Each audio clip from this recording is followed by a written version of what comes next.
Donc aujourd'hui, nous avons une initiative conjointe avec l'UDE-MEDEF et la Commission du développement durable d'un programme de plantation de palétuviers sur une zone que nous avons préalablement restaurée.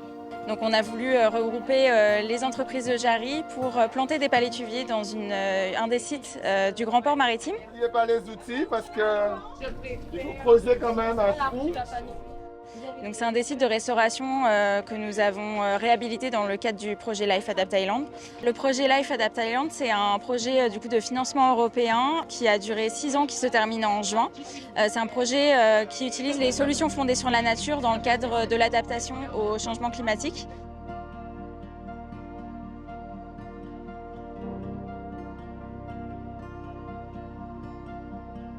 Donc mon palétuvier, c'était un palétuvier rouge que j'ai planté juste derrière dans une zone un peu en eau, donc une zone boueuse, de manière à ce qu'il puisse prendre le mieux possible.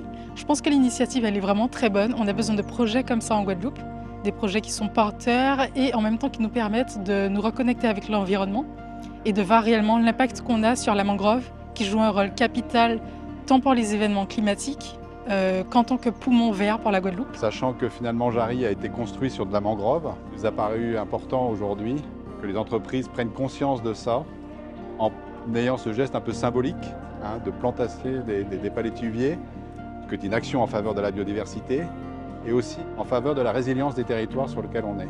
C'est peut-être une belle opération nouvelle, mais le Grand Port plante depuis déjà un certain temps. C'est un des sites d'ailleurs qui a déjà été planté. Donc il n'est pas question de piétiner la régénération existante, bien au contraire. Aujourd'hui, on ne se rend peut-être pas compte de l'importance justement de cette mangrove face aux aléas climatiques. Ça a été partagé sur tous nos réseaux et ça a été partagé également dans notre lettre hebdomadaire pour pouvoir amener le plus de monde.